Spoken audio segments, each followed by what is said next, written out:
Kita bersyukur hari ini boleh sama-sama kembali lagi untuk beribadah secara online sekolah minggu. Sebelum kita mulai ibadah, kita akan sama-sama berdoa terlebih dahulu ya. Semuanya lipat tangannya, tutup matanya, kemudian ikuti Lausemira berdoa. Tuhan Yesus, kami bersyukur untuk hari ini, kami boleh kembali berkumpul bersama-sama untuk beribadah sekolah minggu secara online. Kami bersyukur Tuhan untuk penyertaan Tuhan selama satu minggu ini. Sebentar kami akan memulai ibadah kami. Kiranya Tuhan yang pimpin, Tuhan yang berkati kebaktian ini dari awal, pertengahan sampai akhirnya. Terima kasih Tuhan. Hanya di dalam nama Tuhan Yesus kami sudah berdoa dan mengucap syukur. Amin. Oke, kita bersyukur ya hari ini Lausemira ditemani oleh Lause Caca, kemudian Lause Joyce ya. Kita akan sama-sama mau menyanyikan satu pujian untuk Tuhan gitu ya. Tuhan itu bisa melihat kita loh ya. Iya ya, baik ya. Ci Joyce ataupun Ci Caca ya, Tuhan itu bisa banget melihat apa yang kita perbuat biasanya, yang baik maupun yang jahat. Nah, karena itu kita harus mengingat bahwa mata Tuhan selalu melihat kita. Yuk kita semua sama-sama bangkit berdiri, kita menyanyikan Mata Tuhan Melihat. Semuanya ikutin Lausemira bergerak ya.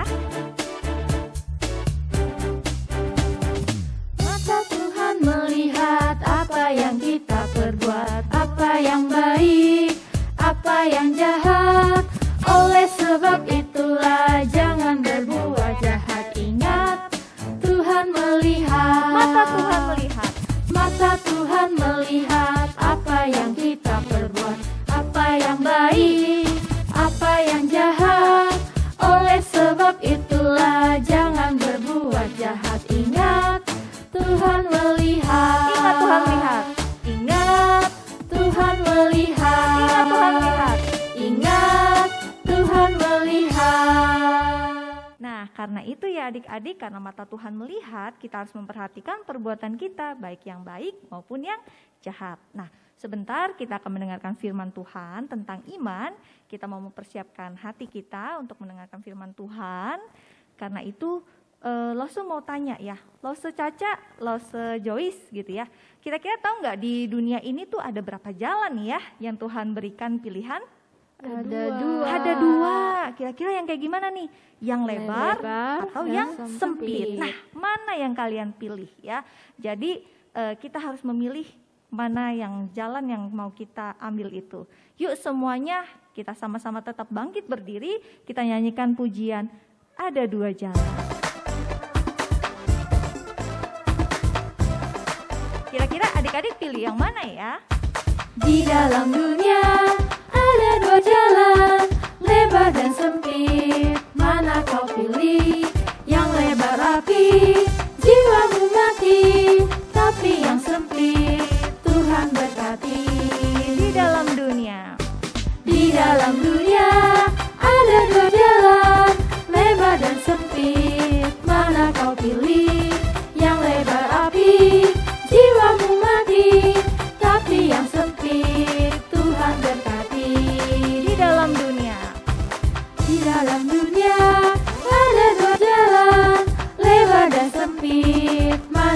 pilih.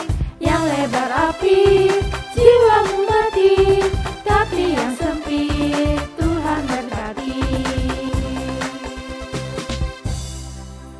Hai, selamat pagi adik-adik. Senang sekali Loso bisa menjumpai kalian di dalam ibadah sekolah minggu, walaupun ibadah kita masih secara online. Apa kabar semuanya? Loso harap kita semua dalam keadaan baik dan sehat ya. Adik-adik sudah siap mau mendengar firman Tuhan?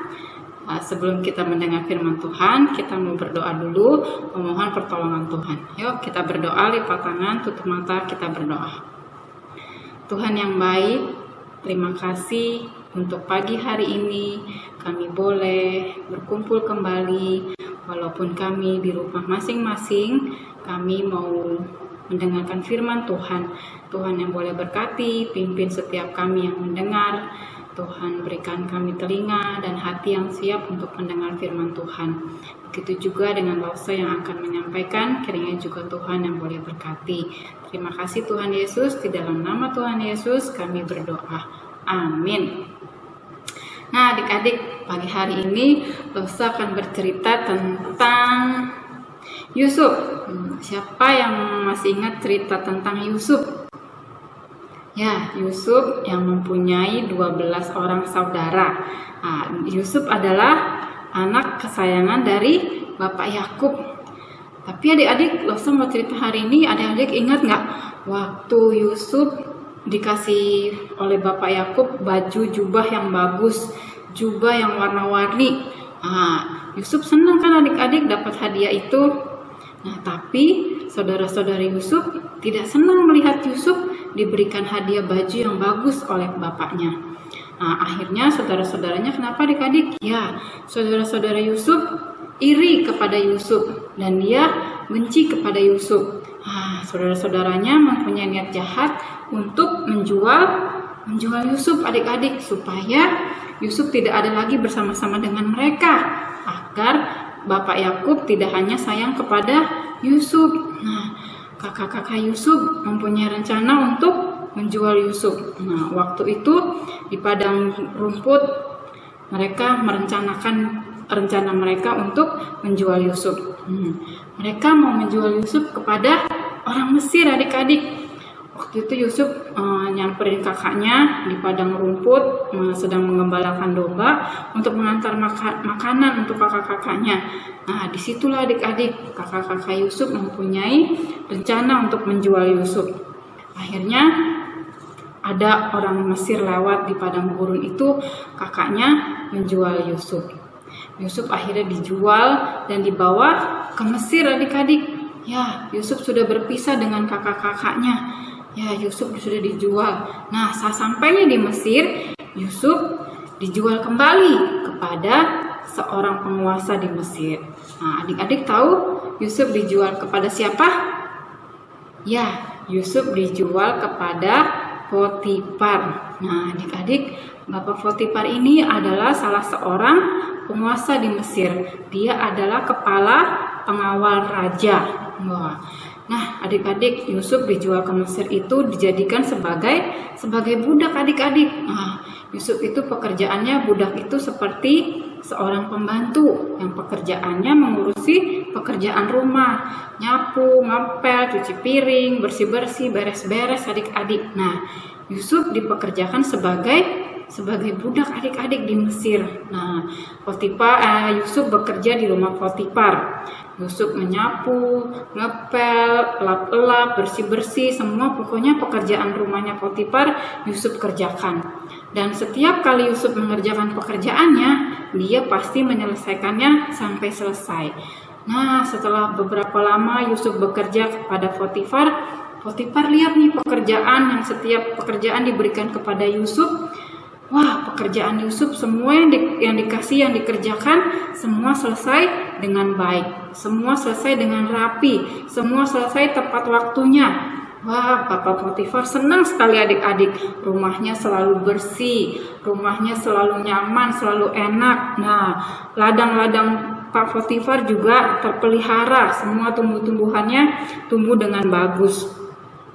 atau Pak Potifar senang sekali dengan Yusuf karena apa yang dikerjakan Yusuf pasti selalu bagus adik-adik, selalu berhasil. Nah, karena Tuhan menyertai Yusuf sehingga Yusuf bisa menyelesaikan setiap pekerjaannya dengan baik adik-adik.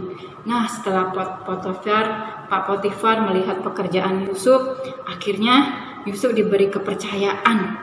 Yusuf menjadi orang kepercayaannya dari Bapak Potifar. Yusuf diberikan kepercayaan untuk menguasai rumahnya.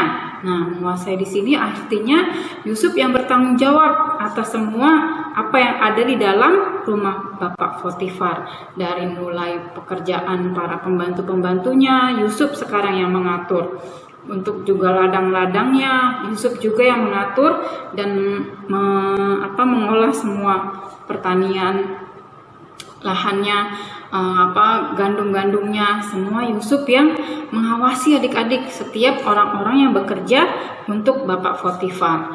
Nah, adik-adik, kita mau belajar dari kisah Bapak Yusuf bahwa karena Tuhan menyertainya, Tuhan memberkati Yusuf, akhirnya setiap pekerjaan yang dilakukan oleh Yusuf menjadi berhasil, selesai tepat waktunya, dan semua orang, terutama Bapak Potifar, menjadi senang adik-adik. Nah, Yusuf kemudian diberi kepercayaan. Nah, Yusuf di sini melakukan pekerjaannya dengan baik, dengan jujur dan bertanggung jawab, sehingga Yusuf dipercaya oleh Bapak Potifar. Nah, adik-adik di sini siapa yang mau seperti Yusuf? Apa yang dikerjakannya, apa yang dilakukannya pasti berhasil karena Tuhan menyertai Bapak Yusuf. Nah, adik-adik, Tuhan tidak hanya begitu saja menyertai Bapak Yusuf, tapi karena Bapak Yusuf itu rajin, jujur, dan bertanggung jawab. Nah, sehingga dia dapat dipercaya. Nah, adik-adik, siapa di sini mau dapat dipercaya?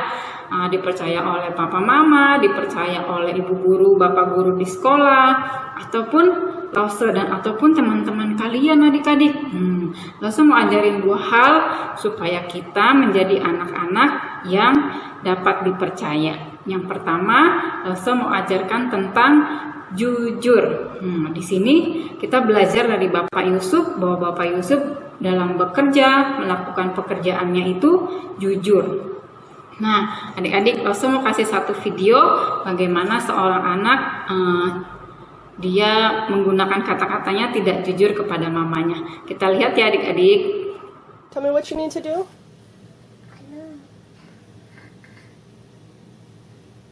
Do you need to wash your hands? Did you eat cake? No. You didn't have any cake? No. What have you been eating? Nothing. Nothing. You haven't had a single bit of cake. I had some cake. You had some cake? You did. You ate cake? Are you funny? What? Are you funny? Am I funny? I think you're the funny one. Did you eat cake? No. Nope. Why do you need to wash your hands? Because my hands are sticky. Why are your hands sticky? So it's fine. And they come from the floor. How did they get sticky? They always come from the floor and they get sticky down the floor. Your hands got sticky from the floor? Let me see your hands. Sticky is from the cake. It's from the cake? You've been eating cake? Uh-huh. Why did you lie and tell me you didn't eat cake? God. I will wash my hands. Here's some soap. I think you better wash your face too. Nah, itu dia adik-adik videonya. Gimana?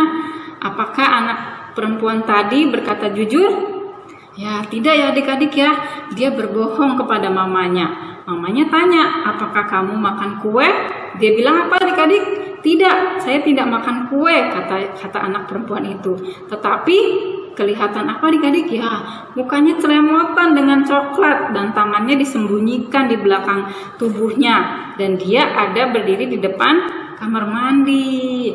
Akhirnya dia ditanya oleh mamanya, apa kamu makan kue?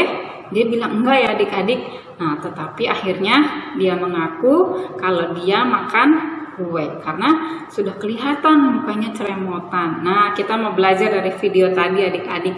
Kita mau belajar menjadi anak-anak yang jujur. Jujur di dalam baik perkataan, perbuatan kita harus selalu jujur. Kalau kita makan kue, ya kita bilang makan kue. Kalau kita belum kerjain PR, kita bilang belum kerjain PR. Jadi jangan bohong ya adik-adik. Kita harus berkata jujur karena Tuhan senang dengan anak-anak yang jujur. Nah, yang kedua adik-adik, yang kedua kita mau belajar dari Bapak Yusuf yaitu tentang bertanggung jawab. Nah, bertanggung jawab itu adik-adik ketika adik-adik dikasih pekerjaan atau ada PR dari ibu guru, bapak guru. Nah, adik-adik harus menyelesaikannya dengan baik, tepat waktu, tidak malas-malasan. Nah, itu namanya bertanggung jawab. Nah, adik-adik, Lose punya gambar. Tuh ada yang pertama kita lihat ada anak yang lagi kasih makan ikan di akuarium. Nah, siapa di sini suka piara binatang atau di rumah ada piara anjing atau kucing? Nah, adik-adik, jika itu yang minta adik-adik untuk piara binatang ataupun nggak piara binatang ataupun yang suka tumbuh-tumbuhan, menanam, suka bunga-bunga nih yang anak perempuan nih. Nah, kalau kita sudah meminta itu seperti kita mau pelihara hewan, kita harus bertanggung jawab adik-adik. Bertanggung jawab dalam hal apa? Memberi makan. Terus dalam hal memandikan, menjaga kebersihannya hewan. Nah, itu menjadi tanggung jawab adik-adik yang harus adik-adik kerjakan. Yang kedua ada gambar, ya mainan adik-adik. Nah, di sini pasti kalau adik-adik main, papa ataupun mama pasti selalu pesan kalau habis main, mainannya diberesin. Nah, adik-adik, itulah kita mau belajar bertanggung jawab. Kalau adik-adik sudah dipesan, kalau habis main harus rapihkan mainannya sendiri. Nah, adik-adik harus lakukan.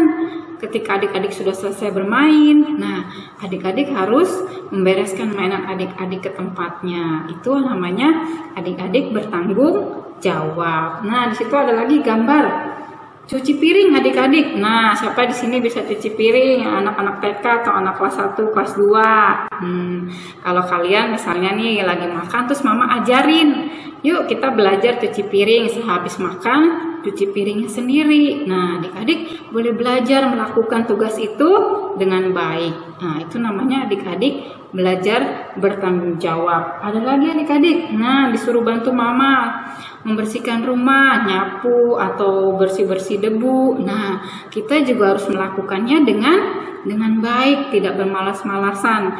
Itu artinya kita mau belajar bertanggung jawab atas pekerjaan yang diberikan kepada kita. Nah, karena apa adik-adik?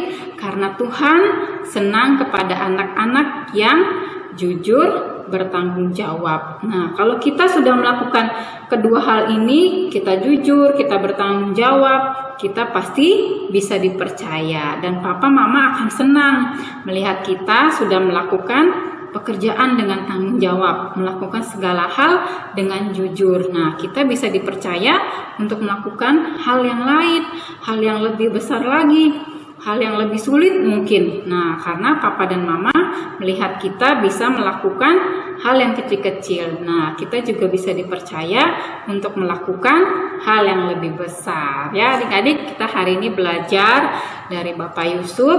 Kalau Bapak Yusuf itu dapat dipercaya, kita juga mau belajar jadi anak-anak yang dapat dipercaya, yaitu harus jujur dan bertanggung jawab. Karena Tuhan senang dengan anak-anak yang jujur dan bertanggung jawab.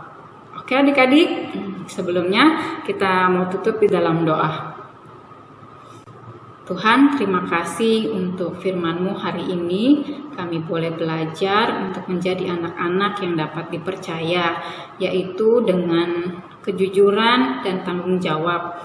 Tuhan, ajar setiap kami yang masih kecil ini, supaya kami bisa melakukan kedua hal ini dengan baik, sehingga kami boleh menyenangkan hati Tuhan, dan kami boleh menjadi anak-anak yang dapat dipercaya. Di dalam nama Tuhan Yesus kami berdoa. Amin. Ya adik-adik, sampai di sini firman Tuhan. Sampai jumpa.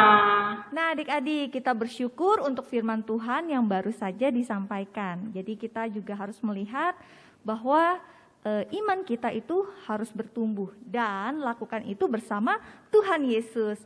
Setuju Ci Caca ataupun Ci Joyce? Setuju. Setuju. Lakukan semua perkara bersama Tuhan. Jadi ada jalan keluarnya. Yuk sama-sama kita bangkit berdiri untuk meresponi firman Tuhan. Bersama Yesus lakukan perkara besar.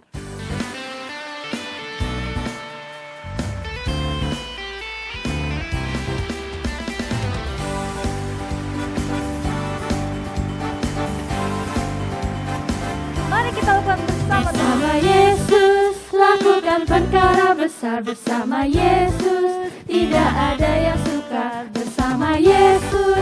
Ada jalan keluar untuk masalahku, untuk masalahmu, untuk masalah kita semua.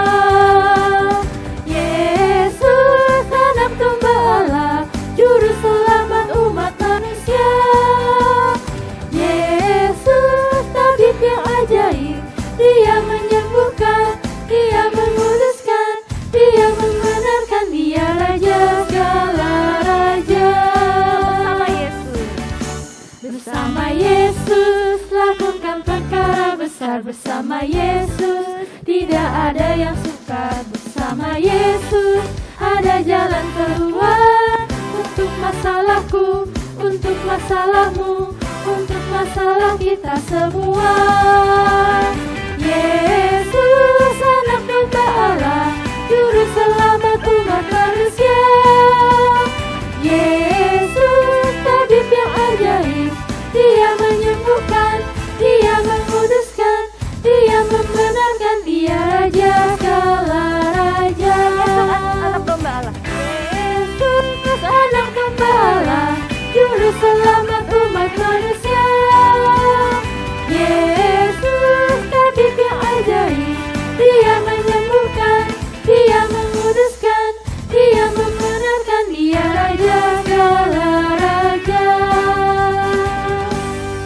Oke, kita bersyukur untuk ibadah hari ini sudah selesai. Kita akan sama-sama menutupnya dengan berdoa. Semuanya sikapnya lipat tangannya, tutup matanya, dan ikuti Lause Mira berdoa. Tuhan Yesus, Tuhan Yesus, kami bersyukur, kami bersyukur, kami sudah menyelesaikan ibadah kami dengan baik. Kiranya Tuhan yang kumpulkan kami pada minggu yang akan datang. Terima kasih Tuhan, hanya di dalam nama Tuhan Yesus kami sudah berdoa dan mengucap syukur. Amin. Sampai jumpa minggu depan. Bye. Tuhan berkati.